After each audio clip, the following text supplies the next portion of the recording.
بسم اللہ الرحمن الرحیم الحمد للہ رب العالمین والصلاة والسلام علی سید الانبیاء والمرسلین قال اللہ تعالی وتبارک فی القرآن المجید والفرقان الحمید بسم اللہ الرحمن الرحیم مثل الذین ينفقون اموالهم فی سبیل اللہ کمثل حبۃ انبتت سبع سنابل فی کل سنبلۃ مئۃ حبۃ واللہ یضاعف لمن یشاء واللہ واسع علیم الذین ينفقون اموالهم فی سبیل اللہ ثم لا یتبعون ما انفقوا منا ولا اذى لهم اجرهم عند ربهم ولا خوف عليهم ولا هم يحزنون قول معروف ومغفرة خير من صدقة يطلبها أذى والله غني حليم يا أيها الذين آمنوا لا تبطلوا صدقاتكم بالمن والأذى كالذي ينفق ماله رياء الناس ولا يؤمن بالله واليوم الآخر فمثله كمثل صفوان عليه تراب فأصابه وابل فتركه صلدا لا يقدرون على شيء مما كسبوا والله لا يهدي القوم الكافرين ومثل الذين ينفقون أموالهم ابتغاء مرضات الله وتثبيتا من أنفسهم كمثل جنة بربوة أصابها وابل فآتت أكلها ضعفين فإن لم يصبها وابل فطل والله بما تعملون بصير أيود أحدكم أن تكون له جنة من نخيل وأعناب تجري من تحتها الأنهار له فيها من كل الثمرات وأصابه الكبر وله ذرية ضعفاء فأصابها إعصار فيه نار فاحترقت كذلك يبين الله لكم الآيات لعلكم تتفكرون يا أيها الذين آمنوا أنفقوا من طيبات ما كسبتم ومما أخرجنا لكم من الأرض ولا تيمموا الخبيث منه تنفقون ولستم بآخذيه إلا أن تغمضوا فيه واعلموا أن الله غني حميد الشيطان يعدكم الفقر ويأمركم بالفحشاء والله يعدكم مغفرة منه وفضلا والله واسع عليم يؤتي الحكمة من يشاء ومن يؤت الحكمة فقد أوتي خيرا كثيرا وما يذكر إلا أولو الألباب وما أنفقتم من نفقة أو نذرتم من نذر فإن الله يعلمه وما للظالمين من أنصار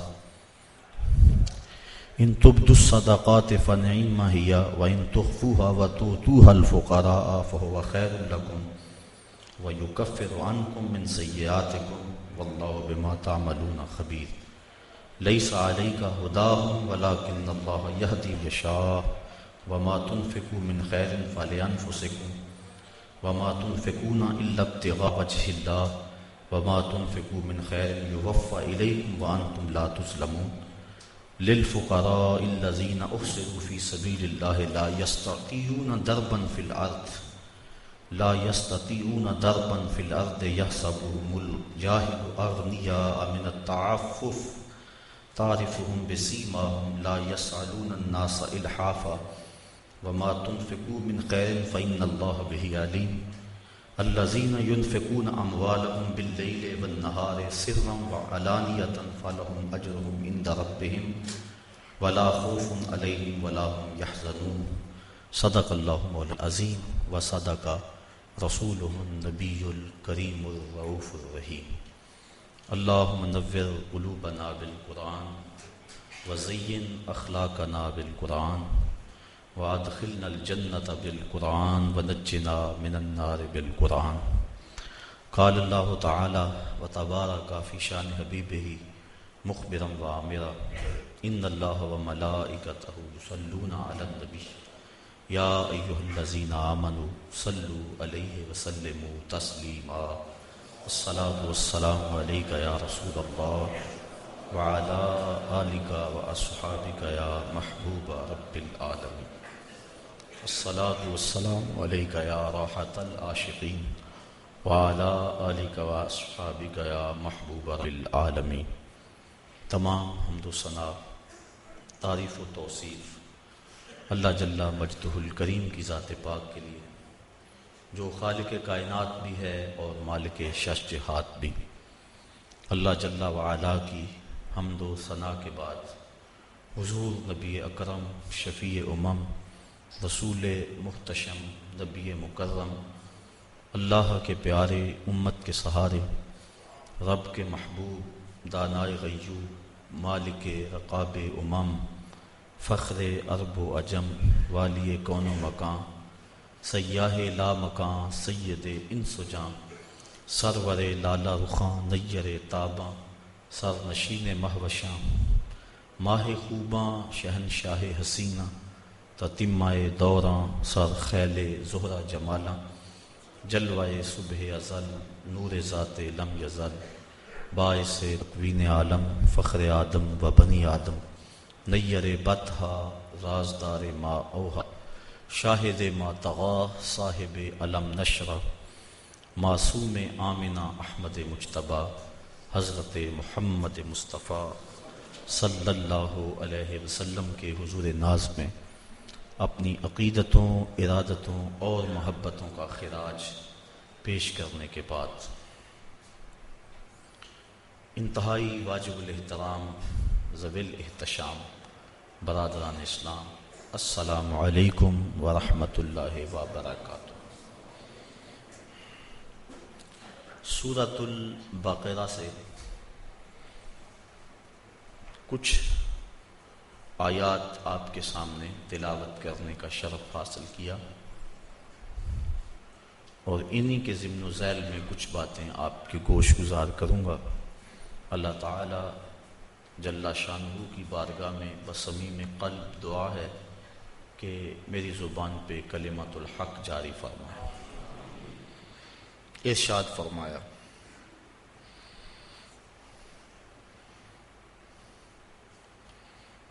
مثل الذین ینفقون اموالہم فی سبیل اللہ، ان لوگوں کی مثال جو اپنے مال اللہ کی راہ میں خرچ کرتے ہیں، کا مثل حبۃ، ایک ایسے دانے کی طرح ہے، انبتت سبع سنابل، جس نے 7 بالیں اگائیں، فی کل سنبلۃ مئۃ حبۃ، اور ہر بال میں 100 دانے ہیں، واللہ یضاعف لمن یشاء، اللہ جس کے لیے چاہے بڑھا دے دگنا کر دے، واللہ واسع علیم، اور اللہ تعالی وسعت اور علم والا ہے۔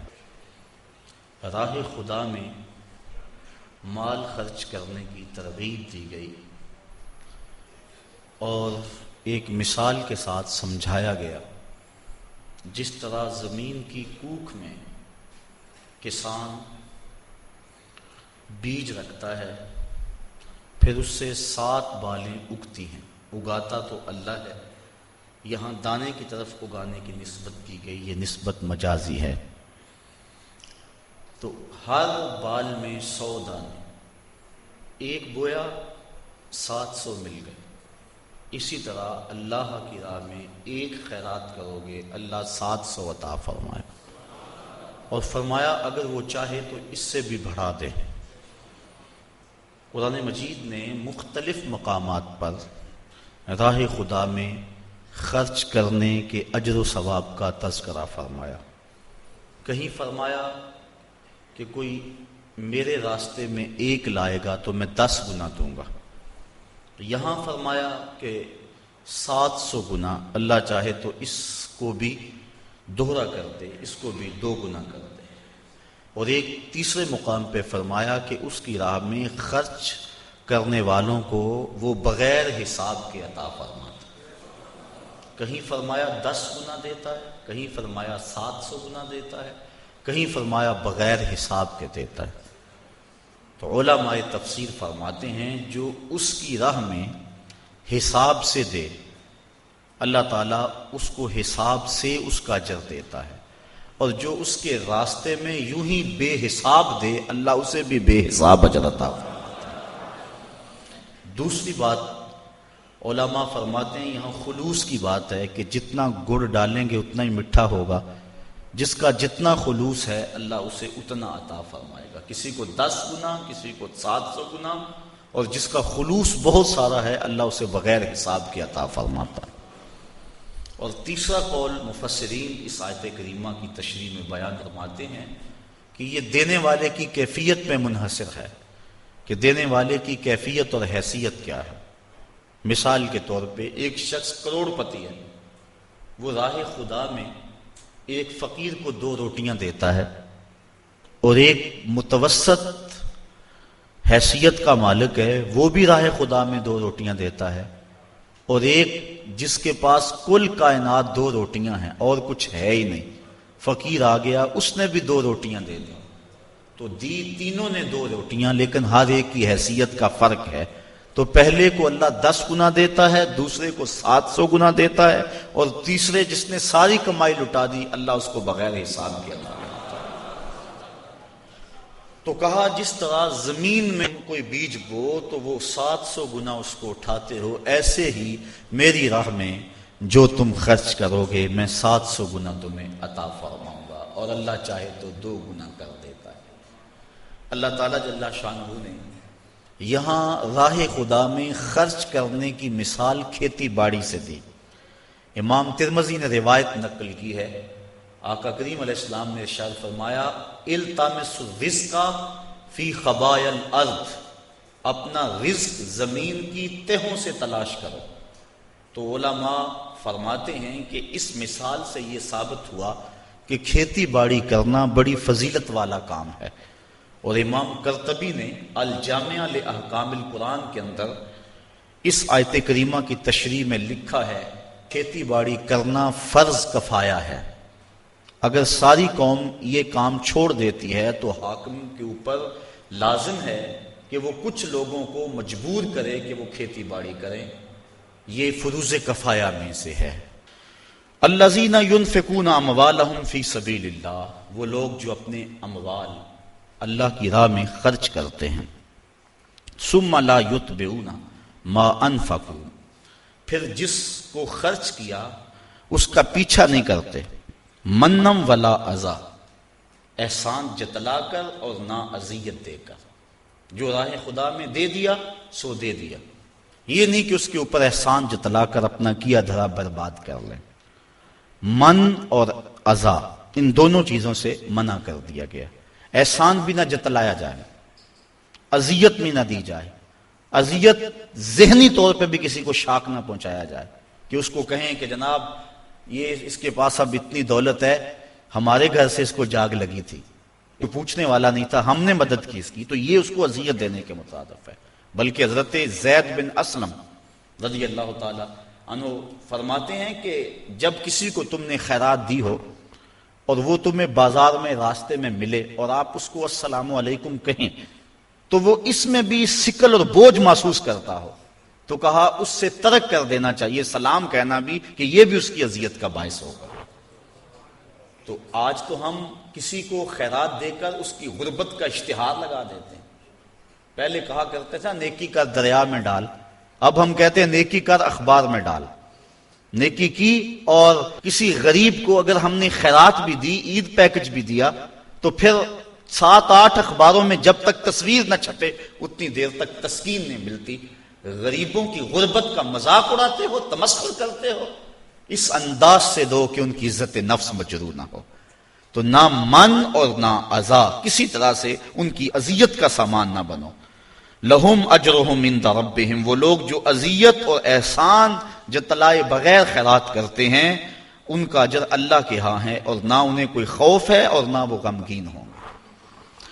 قول معروف ومغفرۃ خیر من صدقۃ یتبعها اذی، اچھی بات کہہ دینا اور درگزر کرنا اس خیرات سے بہتر ہے جس کے پیچھے اذیت لگی ہو۔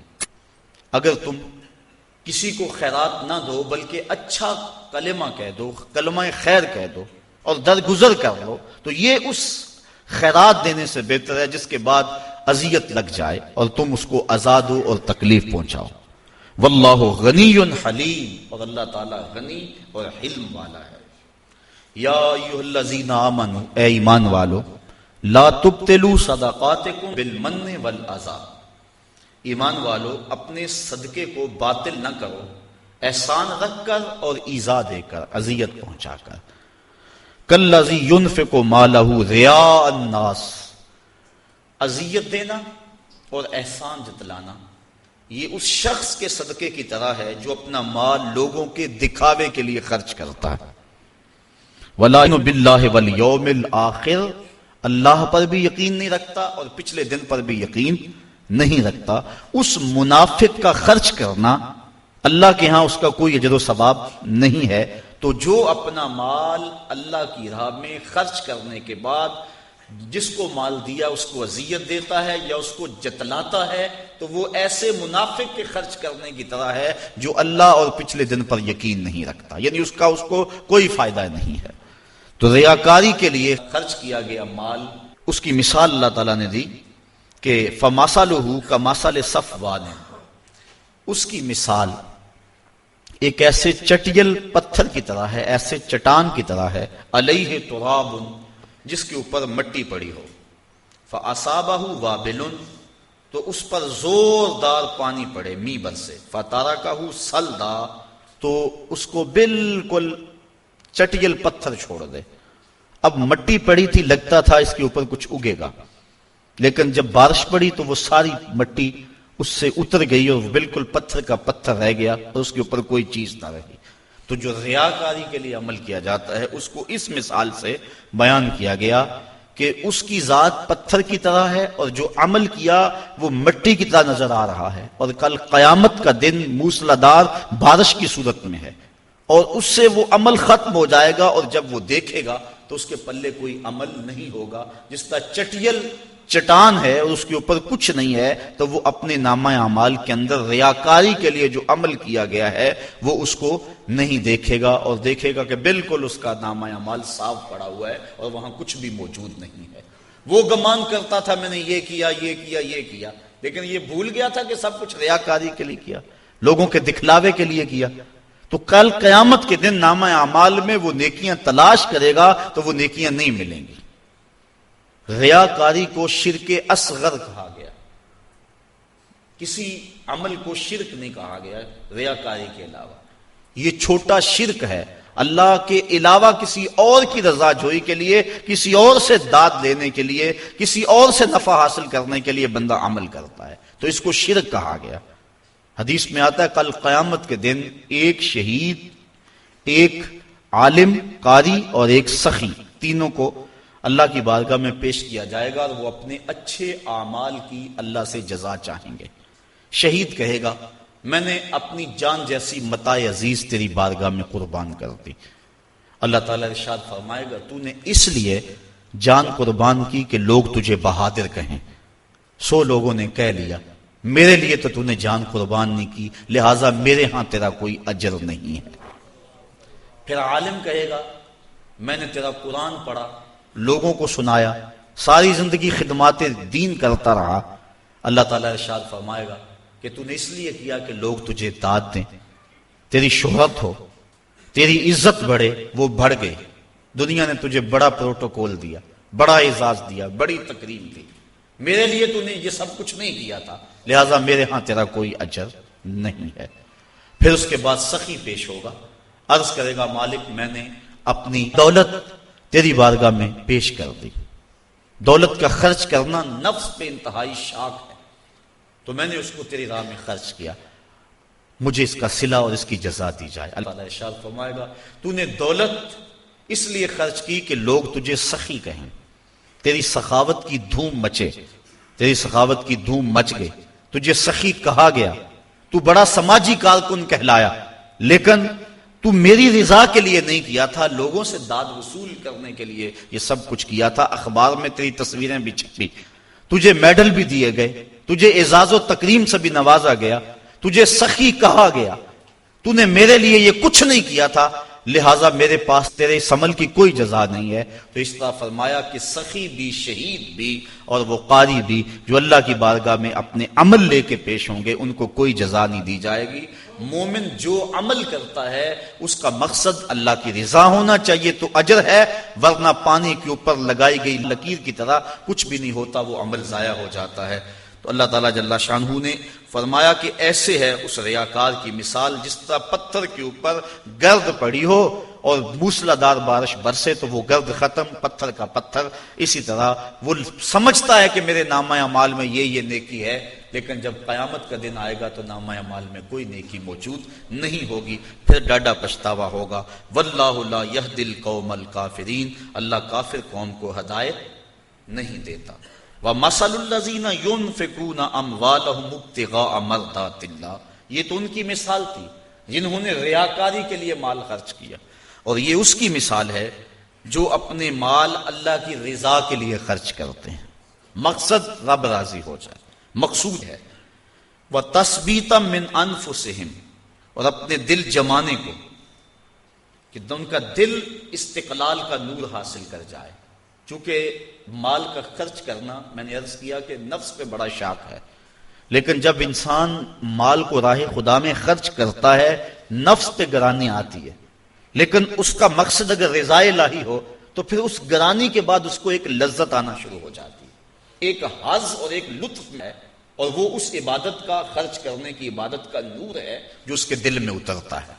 پھر اس کا جی چاہتا ہے میں اور راہ خدا میں خرچ کروں، تو پھر وہ اور کرتا ہے۔ اس کا دل اس کے اوپر اس تشویش کا اظہار نہیں کرتا جو پہلی مرتبہ خرچ کرنے میں اس کے دل نے کہا۔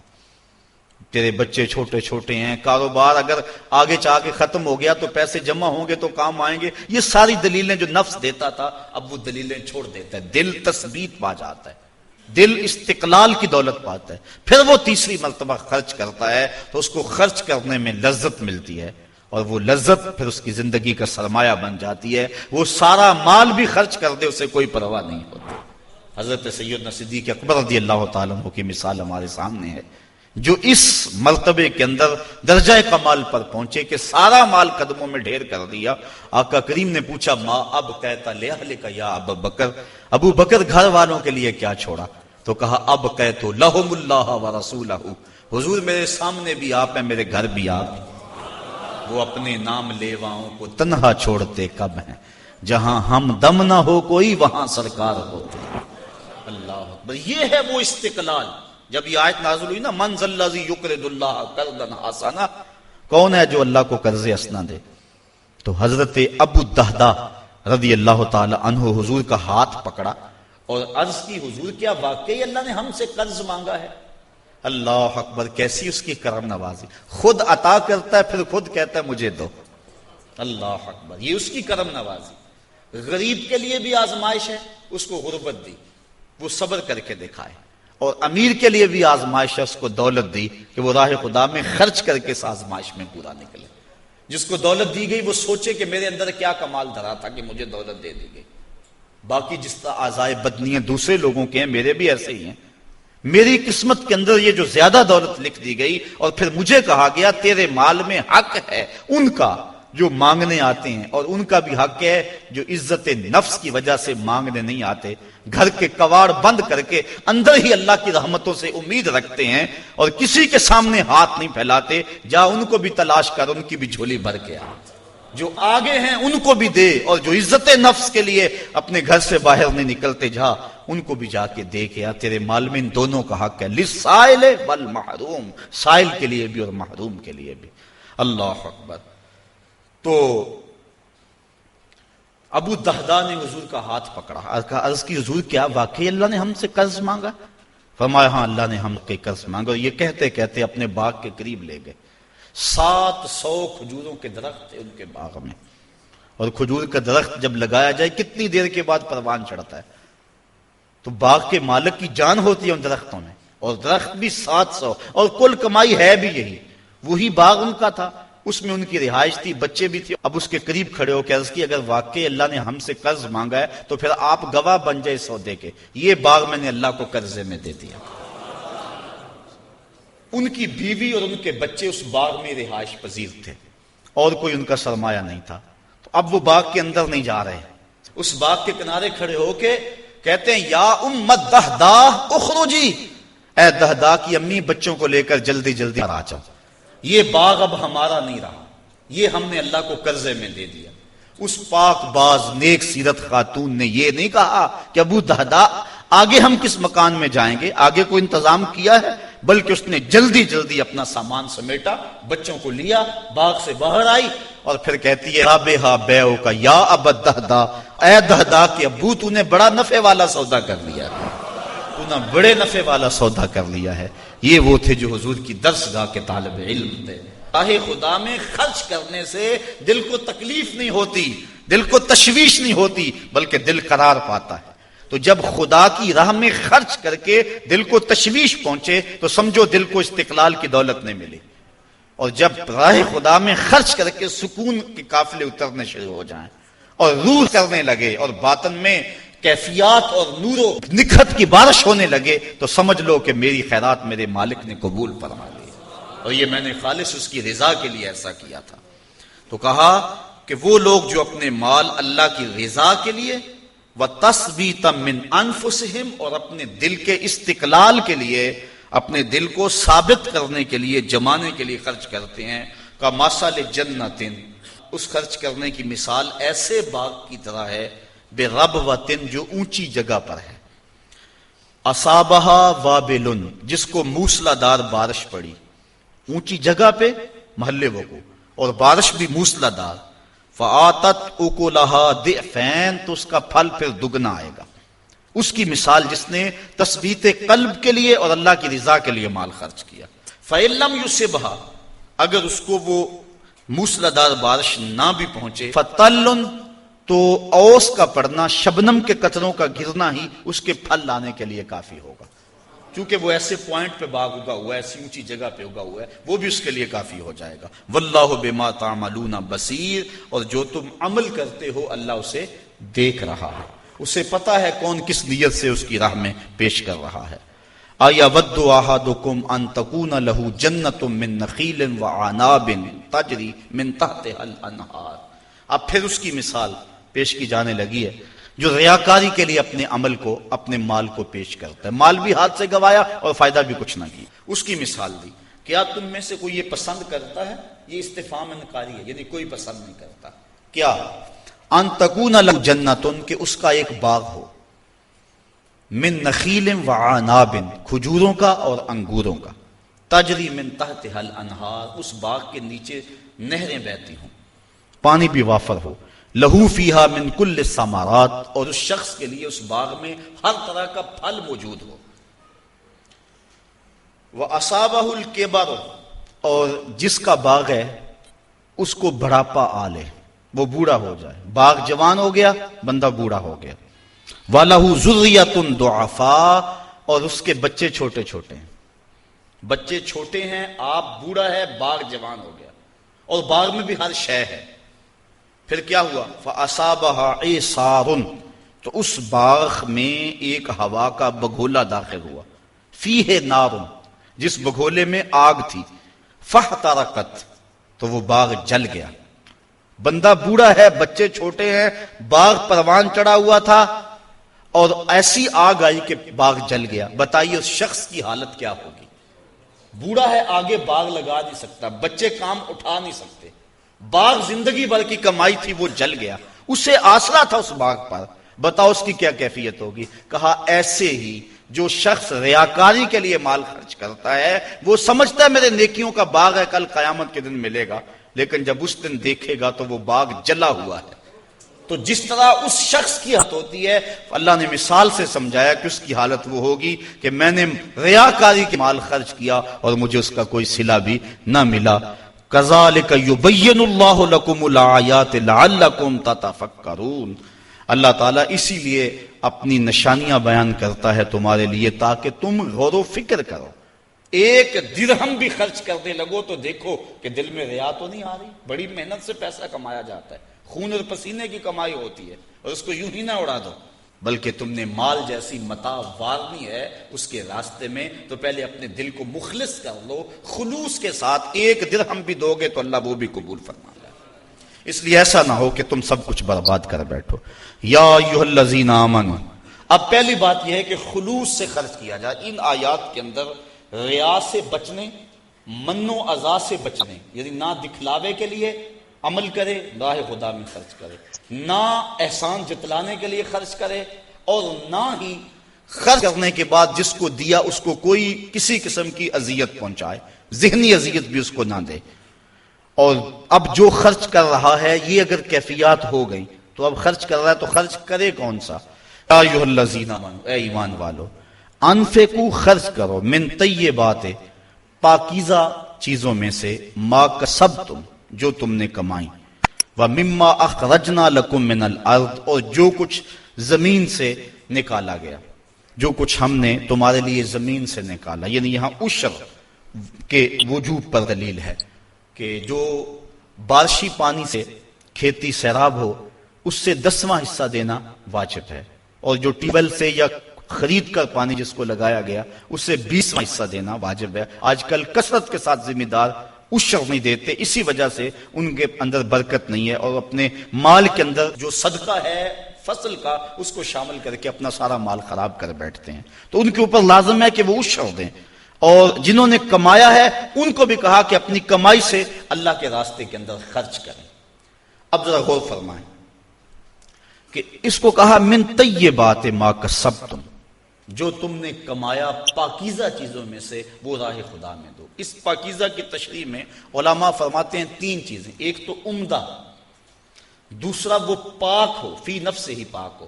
مثال کے طور پہ مردار ہے، اس کو راہ خدا میں خیرات کرنا چاہو تو خیرات نہیں ہوگی کیونکہ وہ پلید ہے.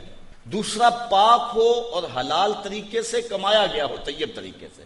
بکری ہے، پاکیزہ ہے، اس کو راہ خدا میں خیرات کرنا چاہو ہو سکتی ہے، لیکن ہے چوری کی ہے حلال، لیکن جو ذریعہ ہے اس کے حاصل کرنے کا وہ حلال نہیں ہے، تو اس کا بھی صدقہ خیرات نہیں دی جائے گی. جس طرح کہ رشوت کے پیسوں سے لوگ قربانی دیتے ہیں. بڑی عید کے موقع پہ جگہ جگہ ناکے لگے دیکھے. میں نے ایک دن پوچھا کہ یہ کیا ماجرا ہے؟ کہنے لگے آج کل انہوں نے تو قربانی دینی ہے نا. تو وہ قربانی جو کسی سے چھین کر یا کسی کا حق غصب کر کے یا رشوت لے کے یا 2 نمبر مال سے دی جائے تو وہ بھی قبول نہیں ہے. تو یہ بات ذہن میں رکھیں. طیب کی تشریح کے اندر علماء نے 3 چیزیں بیان فرمائی. ایک حلال ہو، حلال طریقے سے کمایا گیا ہو. پھر عمدہ ہو، جب راہ خدا میں خرچ کرنے لگو تو یہ نہیں ہے کہ ردی راہ خدا میں خرچ کر دو. اللہ تعالیٰ نے آگے فرمایا وَلَا تَيَمَّمُوا الْخَبِيثَ مِنْهُ، تم خبیث چیز اس کی راہ میں دینے کا ارادہ نہ کرو. تنفقوا، کہ تم خرچ کرو اس کو، وَلَسْتُمْ بِآخِذِيهِ، حالانکہ تم اس خبیث کو خود لینا پسند نہیں کرو گے. إِلَّا أَن تُغْمِضُوا فِيهِ، مگر اس کے اندر اگر تم چشم پوشی کر کے وہ لے لو تو وہ الگ بات ہے، لیکن کھلی آنکھوں سے تم اس کو قبول کرنے کو تیار نہیں ہوگے. تو جب خدا کی راہ میں کوئی چیز دینا چاہو تو یہ نہیں کہ جو چیز بڑھ گئی اس کو جو ہے وہ خیرات کر دو، جو چیز کسی کام کی نہیں ہے اور کسی استعمال میں نہیں آ رہی ہے چل اس کو دے دو. کہا جب اس کی راہ میں دینا چاہو تو عمدہ کا قصد کرو. بلکہ اللہ تعالیٰ نے 4 پارے کے آغاز میں فرمایا لن تنالوا البر حتى تنفقوا مما تحبون، اتنی دیر تک تم نیکی کی روح کو نہیں پہنچ سکتے جب تک اس مال سے خرچ نہ کرو جس کو تم خود پسند کرتے ہو.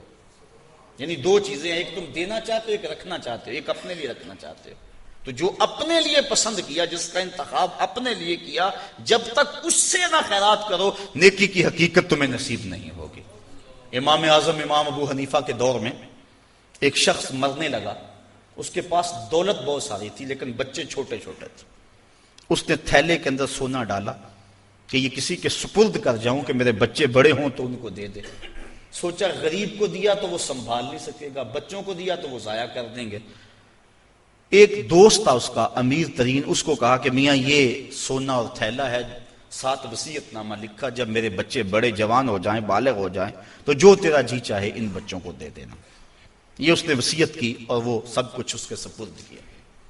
بچے جوان ہوئے، اس نے لوگوں کو بلایا، بچوں کو بلایا، سونا تھیلا سب کچھ سامنے رکھا، وصیت نامہ پڑھا.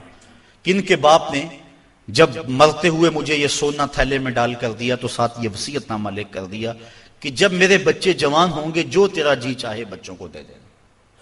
تو اس نے سونا اپنے پاس رکھ لیا اور خالی تھیلا بچوں کو دے دیا۔ اب سارے کہیں ظلم ہوا ہے، یتیموں کے ساتھ ظلم ہوا ہے، لیکن کریں کیا کہ وصیت نامہ ہی ایسا تھا، نہ عدالتی چارہ جوئی ہو سکتی ہے، نہ اس کو کہا جا سکتا ہے، سارے کہیں ظلم ہوا۔ علماء سے پوچھا، کہا ظلم ہوا، لیکن کیا کہا جا سکتا ہے؟ وصیت نامہ کے اندر بات ہی ایسی تھی کہ اس نے زیادتی کی ہے اور سب کچھ خود رکھ لیا۔ امام اعظم امام ابو حنیفہ سراج الامہ امام الائمہ، آپ کی خدمت میں لوگ حاضر ہوئے کہ یوں یتیموں کے ساتھ یہاں زیادتی ہوئی، لیکن وصیت نامے کی عبارت اس طرح کی تھی، اس لیے کوئی بول بھی نہیں سکتا، آپ کو ارشاد فرمائیں۔ کہا دوبارہ سب لوگوں کو جمع کر لو، اسے بھی بلا لو، بچوں کو بھی بلا لو۔ بلا لیا گیا، کہا میاں وصیت نامہ پڑھو۔ وصیت نامہ پڑھا گیا کہ یہ سونا ہے، تھیلے میں ڈال کے تجھے دے رہا ہوں، جب میرے بچے جوان ہو جائیں گے جو تیرا جی چاہے وہ بچوں کو دے دینا۔ آپ نے فرمایا پھر پڑھو، اس نے پھر پڑھا۔ کہا اب تم بتاؤ تمہارا جی سونے کو چاہ رہا ہے یا تھیلے کو چاہ رہا ہے؟ اس نے کہا میں تو سونا رکھنا چاہتا ہوں۔ کہا وصیت نامہ پڑھو، وصیت میں ہے جب بچے جوان ہوں گے جو تیرا جی چاہے وہ بچوں کو دے دینا۔ اب تیرا جی تو سونے کو چاہ رہا ہے اور وصیت میں لکھا بھی یہ ہے کہ جو تیرا جی چاہے وہ بچوں کو دے دینا، لہٰذا سونا دینا، بچوں کو تھیلا رکھ خود۔ تو امام اعظم نے اس طرح ان یتیموں کی مدد فرمائی تو کہا لن تنالوا البر حتی تنفقوا مما تحبون، تم اتنی دیر تک نیکی کی حقیقت کو نہیں پہنچ سکتے جب تک اس کو تم اللہ کی راہ میں خیرات نہ کرو جس کو تم خود پسند کرو۔ اللہ مما تحبون، تو انسان اس کو راہ خدا میں خیرات کرے جس کو خود پسند کرتا ہے۔ اور آگے فرمایا وَعَلَمُوا، اور جان لو ان اللہ غنی حمید، اللہ غنی بھی ہے اور سراہا ہوا بھی ہے، اسے تمہارے مالوں کی ضرورت نہیں ہے، وہ ان غریبوں کو خود بھی تو دے سکتا تھا نا، تمہاری ڈیوٹی لگائی کہ تم دینا، وہ خود بھی تو دے سکتا تھا، لیکن یہ تمہاری آزمائش، ان کی آزمائش اور تمہاری آزمائش۔ اب دیکھتے ہیں کون اپنی آزمائش میں پورا نکلتا ہے۔ الشیطان یعدکم الفقر ویامرکم بالفحشاء، شیطان تمہیں اندیشہ دلاتا ہے محتاجی کا، اگر تم نے اللہ کی راہ میں دیا تو تم محتاج ہو جاؤ گے، تمہارے پاس اتنی دولت نکل جائے گی۔ وَيَأْمُرُكُمْ بِالْفَحْشَاءِ، اور تمہیں بے حیائی کا حکم دیتا ہے۔ بے حیائی سے یہاں مراد علماء تفسیر فرماتے ہیں بخل ہے، کنجوسی ہے، اور کنجوسی کو بے حیائی اس لیے کہا گیا کہ اس سے بڑی کیا بے حیائی ہوگی کہ غریب نانے شبینہ کو ترستا ہو اور امیر دولت کو سنبھال کے بیٹھ جائے، یہ بے حیائی نہیں ہے تو اور کیا ہے؟ وہ کیا کسی نے کہا تھا گندم امیر شہر کی ہوتی رہی خراب، بچی مگر غریب کی فاقوں سے مر گئی۔ تو اس سے بڑی بے حیائی کیا ہوگی کہ ایک گھر میں گھی کے چراغ جلتے ہوں، ایک گھر کے اندر فضول خرچیوں پر مال لنڈھائے جا رہے ہوں، اور دوسری طرف بیوہ کی یتیم بچیاں گھر میں بوڑھی ہو رہی ہوں، اور کوئی ان کا رشتہ قبول نہ کرتا ہو کہ ان کے پاس دینے کے لیے کچھ نہیں ہے، اور ہم پیسے اڑا دیں اپنے نفس کی خواہش کے لیے، جو ہیں وہ لاکھوں روپے خرچ کریں اور اپنی گلی میں ان غریبوں اور یتیموں کا لحاظ نہ رکھیں، تو اس سے بڑی بے حیائی اور کیا ہو سکتی ہے؟ اس اللہ تعالیٰ نے بخل کو جو ہے وہ فحشاء کے ساتھ تعبیر کیا کہ شیطان تمہیں بے حیائی کا حکم دیتا ہے۔ واللہ یعدکم مغفرۃ منہ وفضلا، اور اللہ تمہیں مغفرت کا اور اپنی جناب سے فضل کا وعدہ دیتا ہے۔ تم اس کی راہ میں خرچ کر کے تو دیکھو وہ تمہارے گناہوں کو معاف کر دے گا، اور جب تم اس کی راہ میں خرچ کرو گے تو اس کا فضل ہوگا، یعنی تمہارا مال کم نہیں ہوگا۔ عقل یہی کہتی ہے، شیطان بھی یہی وعدہ دیتا ہے۔ اکاؤنٹنٹ سے پوچھو تو وہ بھی کہتا ہے کہ اتنے خرچ کرو گے تو اتنے کم ہوں گے، کیلکولیٹر بھی یہی حساب دیتا ہے، لیکن اللہ کہتا ہے میں وعدہ دیتا ہوں فضل کا، تم خرچ کر کے دیکھو تمہارے مال بڑھا دوں گا۔ اور میں ایک مثال دیا کرتا ہوں، پرانے دور میں یہ ہم نے بھی دیکھا ہوا دور کہ کنویں سے پانی نکال کر کھیتوں کو ہم سیراب کیا کرتے تھے، پھر دیکھتے دیکھتے ٹیوب ویل آ گئے تو ان سے پانی ہم اپنے کھیتوں کو دینے لگے۔ وہ جو کنویں تھے ان کو باقاعدہ بند نہیں کیا، لیکن اب کہیں کوئی پرانا کنواں ہو تو وہاں جا کر دیکھو، ایک تو پانی بہت نیچے جا چکا ہے، دوسرا ڈول ڈال کر نکالو گے تو گندا ہو چکا ہے، سونگو گے تو بدبودار ہو چکا ہے۔ پانی وافر تھا، شفاف تھا، کثیر تھا، پاکیزہ تھا، لیکن اب وہی پانی نیچے بھی چلا گیا، نہ اس کی فراوانی رہی، نہ اس کی تازگی رہی، نہ اس کا وہ شفاف پن رہا۔ کیوں؟ اس لیے کہ جب وہ کنواں اپنا باہر دیتا تھا، نیچے سے سوتے پھوٹتے تھے، جتنا لٹاتا تھا اللہ اور دے دیتا تھا، جب اس نے باہر دینا چھوڑ دیا اللہ نے اس کو عطا کرنا چھوڑ دیا۔ اس لیے اس کی راہ میں دیتے جاؤ گے، اللہ خزانوں کے منہ تمہارے لیے کھول دے گا، تمہارے مال میں خدا کی راہ میں دینے سے کبھی کمی نہیں آئے گی۔ اگر کسی کا مال کم ہوا ہے، کاروبار لوگوں کے دیکھیں ہم نے، بڑے بڑے کاروبار اس میں ختم ہو جاتے ہیں، تلک الایام نداولها بین الناس، دن پلٹتے رہتے ہیں، آج اور کل کیفیت اور۔ اس کی وجہ یہ نہیں ہے کہ اس نے راہ خدا میں لٹایا تو اس لیے ایسا ہوا، اس کی وجہ اور ہے۔ اس لیے راہ خدا میں جتنا مرضی مال دو گے کم نہیں ہوگا، بلکہ اللہ تعالیٰ وعدہ دیتا ہے کہ تم اس کے راہ میں دو گے تمہارا مال بھی بڑھا دوں گا اور تمہاری بخشش بھی فرما دوں گا۔ اللہ اکبر۔ یؤتی الحکمت من یشاء، یہ ساتھ ہی ذکر تھا مال کے خرچ کرنے کا، یہاں ذکر حکمت کا کر دیا، وہ جسے چاہے حکمت دے دیتا ہے۔ مطلب کیا؟ راہ خدا میں خرچ کرنے کا جذبہ، یہ بڑی دانائی کی بات ہے۔ وَمَن يُؤْتَ الْحِكْمَةَ فَقَدْ أُوتِيَ خَيْرًا كَثِيرًا، اور جس کو حکمت دی گئی اس کو بہت ساری بھلائی دی گئی۔ وَمَا يَذَّكَّرُ إِلَّا أُولُو الْأَلْبَابِ، اور نہیں نصیحت پکڑتے مگر عقل والے۔ بے وقوف نصیحتیں نہیں پکڑتے، عقل والے نصیحتیں پکڑتے ہیں۔ وَمَا أَنفَقْتُم مِّن نَفَقَةٍ أَوْ نَذَرْتُم مِّن نَذْرٍ، اور جو تم خرچ کرو یا کوئی نظر مانو، بے شک اللہ فَإِنَّ اللَّهَ يَعْلَمُهُ، بے شک اللہ اسے جانتا ہے۔ وَمَا لِلظَّالِمِينَ مِنْ أَنصَارٍ، اور ظالموں کا کوئی مددگار نہیں ہے۔ إِن تُبْدُوا الصَّدَقَاتِ فَنِعِمَّا هِيَ، اگر تم صدقے ظاہر کرو تو اللہ اسے جانتا ہے۔ فَنِعِمَّا هِيَ، تو وہ تمہارے لیے بہتر ہیں۔ وَإِن تُخْفُوهَا، اگر تم انہیں چھپا لو۔ وَتُؤْتُوهَا الْفُقَرَاءَ، اور غریبوں کو فقراء کو دو۔ فَهُوَ خَيْرٌ لَكُمْ، تو وہ بھی تمہارے لیے بہتر ہے۔ یعنی اگر تم صدقوں کو ظاہر کر کے دو تو یہ بھی بہتر، اگر چھپا کے دو تو یہ بھی بہتر۔ امام غازی تفسیر کبیر کے اندر اسی آیت کریمہ کے تحت 5-6 چیزیں بیان فرمائی کہ صدقہ کب چھپا کے دینا چاہیے اور کب ظاہر دینا چاہیے۔ گفتگو وہ لمبی ہے، میں ایک بات عرض کروں کہ اجازت چاہوں گا اور بات آگے بڑھاؤں گا۔ 2 طرح سے جو ہے وہ صدقہ دیا جاتا ہے، ظاہر اور پوشیدہ، اور اس میں اگر کسی شخص کو آپ دے رہے ہیں، کسی ذات کو دے رہے ہیں، تو پھر اس وقت مستحب اور بہتر یہ ہے کہ آپ چھپا کے دیں۔ کسی کی مدد ذاتی طور پہ کر رہے ہیں، غریب ہے، بیوہ ہے، یتیم ہے، تو پھر اس کی غربت کا اشتہار نہ لگائیں، پھر بہتر ہے کہ چھپ کے دیں۔ اور آقا کریم نے فرمایا 7 اشخاص قیامت کے دن اللہ کے عرش کا ٹھنڈا سایہ پائیں گے جب کوئی سایہ نہیں ہوگا۔ ان میں ایک شخص یہ فرمایا وَرَجُلٌ تصدق بصدقۃ فاخفاها حتی لا تعلم شمالہ ما تنفق یمینہ، وہ آدمی جس نے تنہائی میں صدقہ دیا اور اتنا خفیہ دیا کہ جو دائیں ہاتھ نے کیا وہ بائیں کو خبر نہ ہو۔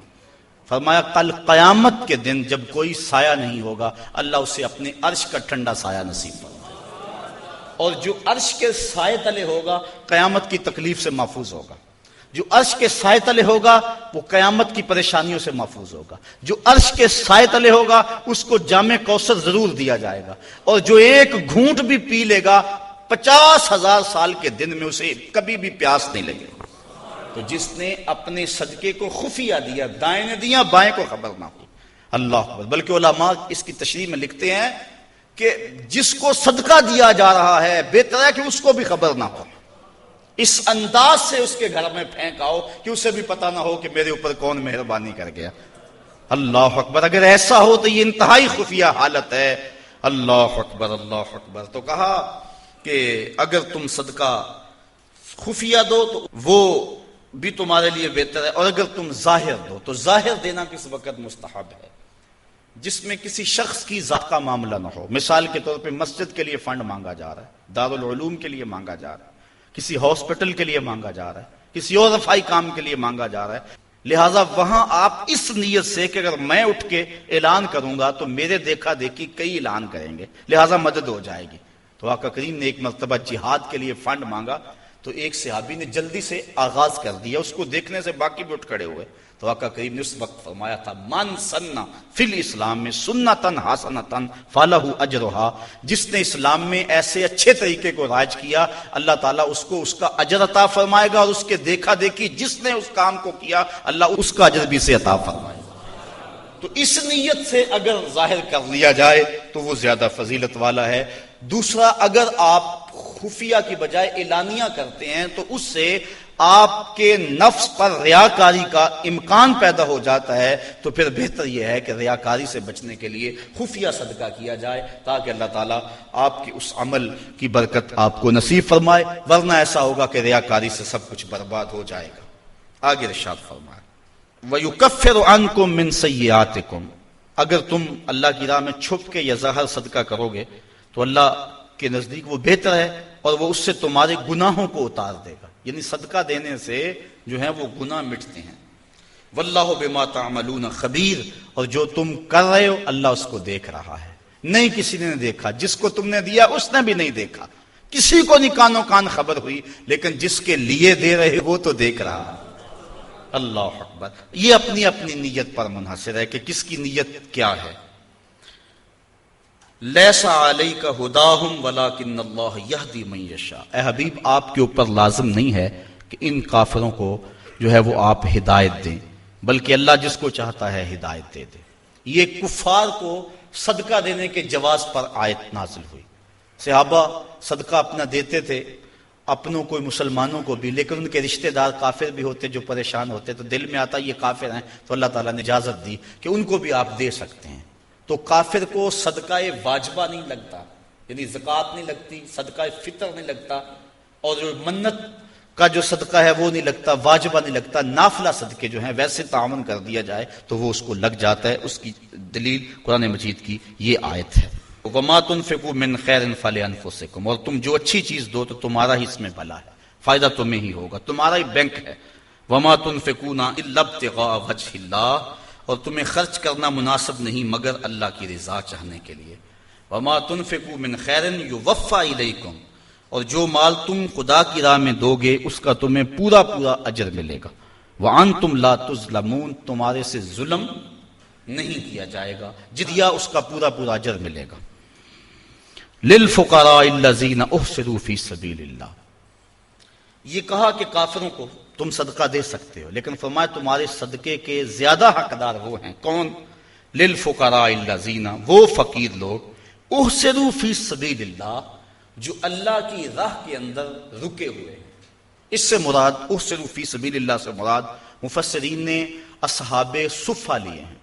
یہ 400 کے قریب صحابہ تھے، 300 سے لے کر 400 تک ان کی تعداد مختلف روایات میں آئی ہے، جو مسجد نبوی میں رہتے تھے۔ ان کا نام کوئی گھر تھا نہ ان کے اہل تھے، بس سارا دن مسجد نبوی میں رہتے۔ حضور نے ان کے لیے ایک چبوترا بنوا دیا جس کو صفہ کا چبوترا کہا جاتا ہے، تو وہ اس پہ بیٹھے رہتے، حضور کے انتظار میں رہتے۔ آقا کریم آتے تو وہ حضور سے دین سیکھتے، بلا تعین اوقات حضور سے دین سیکھتے۔ کسی غزوے پر حضور ان کو چاہتے تو ساتھ لے جاتے، کسی سرایہ پہ بھیجتے تو وہ حضور کے حکم کی جو ہے وہ تعمیل کرتے۔ زیادہ کوشش کرتے کہ وہ لکڑیاں اکٹھی کر کے ان کو بیچ کر اپنے پیٹ کا گزارا کرتے، لیکن مصروفیت چونکہ تعلیم دین میں تھی تو وہ کمائی نہیں کر سکتے تھے۔ اللہ تعالیٰ جل شانہ نے یہاں باقاعدہ یہ بات ارشاد فرما دی، لا یستطیعون ضربا فی الارض، وہ زمین پر چل نہیں سکتے، یعنی باقاعدہ وہ کاروبار نہیں کر سکتے کیونکہ وہ دین کے علم کے لیے رکے ہوئے ہیں۔ کہا تمہارے صدقے کے زیادہ حقدار یہ طلباء ہیں، دین والے لوگ جو سب کچھ چھوڑ کے دین سیکھ رہے ہیں۔ یحسبهم الجاہل اغنیاء من التعفف، سوال نہ کرنے کی وجہ سے اس کو ناواقف آدمی سمجھتے ہیں یہ تو بڑے ٹھیک ٹھاک ہیں، یہ تو غنی ہیں، چونکہ ہر بندہ اندر نہیں جھانک سکتا۔ وہ کیا کسی نے کہا تھا نا، ہستی پلکوں کے نیچے غم بھی پلتے ہیں، ہستی پلکوں کے نیچے غم بھی پلتے ہیں، مگر کون دیکھتا ہے اتنی گہرائی میں۔ تو وہ بظاہر ان کے چہرے مورے ایسے ہیں کہ لگتا یہ ہے کہ یہ بڑے ٹھیک ٹھاک، ضرورت ہی نہیں ہے، لیکن مالداروں کے اوپر لازم ہے کہ ان کو بھی تلاش کریں جو مانگتے نہیں اور ان کے گھر جا کے ان کی اعانت کر کے آئیں۔ اللہ نے اپنے محبوب سے مخاطب کر کے کہا، تعرفہم بسیماہم، محبوب تو ان کی پیشانیوں سے پہچان لیتا، لوگ نہ جانے تجھے تو پتا ہے نا۔ حضرت ابو ہریرہ رضی اللہ تعالیٰ عنہ باہر آ کے بیٹھ گئے، کہتے مجھے بھوک بڑی لگی ہوئی تھی اور اتنی بھوک کہ گزارا نہیں ہو رہا تھا، بیٹھا نہیں جا رہا تھا۔ میں نے کہا کوئی آدمی گزرتا میرے چہرے کو دیکھ کے پہچان لے گا۔ پھر ایک صحابی آئے، میں نے ان سے ایک مسئلہ پوچھا، وہ مسئلہ بتا کے چلے گئے۔ دوسرے آئے، میں نے قرآن کی آیت کے بارے میں پوچھا، وہ بتا کے چلے گئے۔ پھر دل و قلب و نگاہ کے مرشد اولین آ گئے۔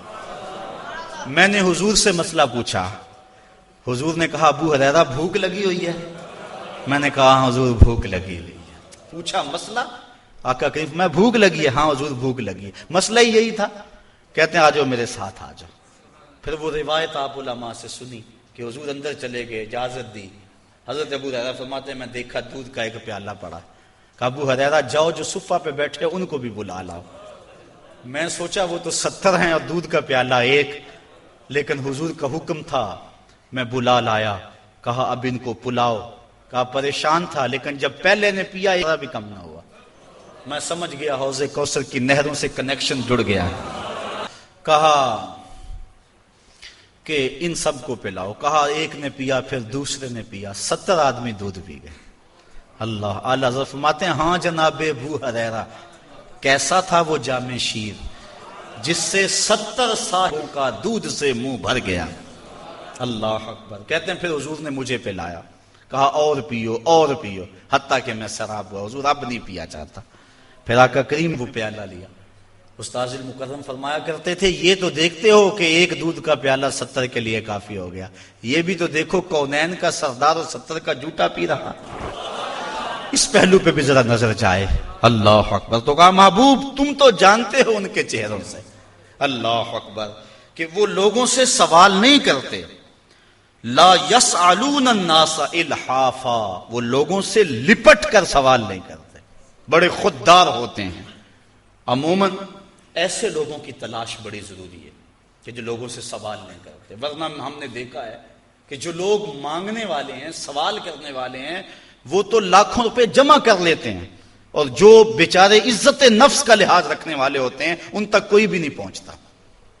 آپ دیکھ لیں اپنے معاشرے کے اندر سروے کر کے دیکھ لیں، یہ ہماری ذمہ داری ہے، محروم تک بھی پہنچنا اور سائل تک بھی پہنچنا۔ اور یہ بات ذہن میں رکھیں کہ سوال کرنا یہ مومن کی شان نہیں ہے، بلکہ حضرت سیدنا صدیق اکبر جا رہے تھے تو آپ کا کوڑا گر گیا، گھوڑے سے اترے اور نیچے سے اٹھایا اور پھر بیٹھے۔ خادم نے عرض کی حضور آپ فرما دیتے میں اٹھا کے دے دیتا۔ کہا حضور نے سوال کرنے سے منع کیا، اس لیے میں نہیں سوال کرنے کی ہمت رکھتا۔ یہاں تک جو ہے وہ ہمارے جو ہے وہ اسلاف جو بزرگ جو ہیں صحابہ اس کا خیال رکھتے تھے۔ ہاں علماء نے اجازت دی اگر مرنے کا اندیشہ ہو، بھوک اتنی ستائے تو بقدر ضرورت سوال کر لینا جائز ہے، بقدر ضرورت سوال کر لینا جائز ہے، لیکن ضرورت سے زیادہ کا سوال کرنا جائز نہیں ہے۔ آقا کریم نے فرمایا کہ جو ضرورت سے زیادہ سوال کرنے والے ہیں ان کے بارے فرمایا یہ جہنم کے انگارے ہیں، اب اس کی مرضی ہے تھوڑے اکٹھے کر لے یا زیادہ اکٹھے کر لے۔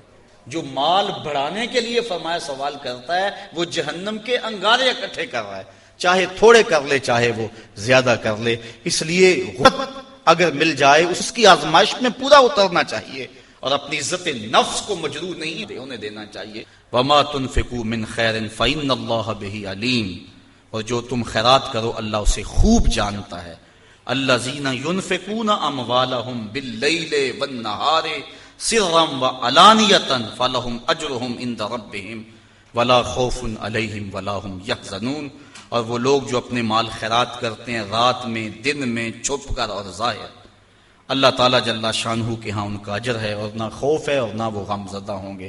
حضرت علی المرتضیٰ کے پاس 4 درہم تھے، جب آپ نے یہ پڑھا کہ وہ رات کو کرتے ہیں دن کو کرتے ہیں چھپ کے کرتے ہیں ظاہر کرتے ہیں، آپ نے 1 درہم دن کو خیرات کیا، 1 رات کو کیا، 1 چھپ کر کیا، 1 ظاہر کیا۔ کہا کہ ساروں میں میرا نام آ جائے، چھپ کر خیرات کرنے والوں میں بھی میرا نام آ جائے، ظاہر خیرات کرنے والوں میں بھی میرا نام آ جائے، دن میں خیرات کرنے والوں میں بھی میرا نام آ جائے، رات میں خیرات کرنے والوں میں بھی میرا نام آ جائے۔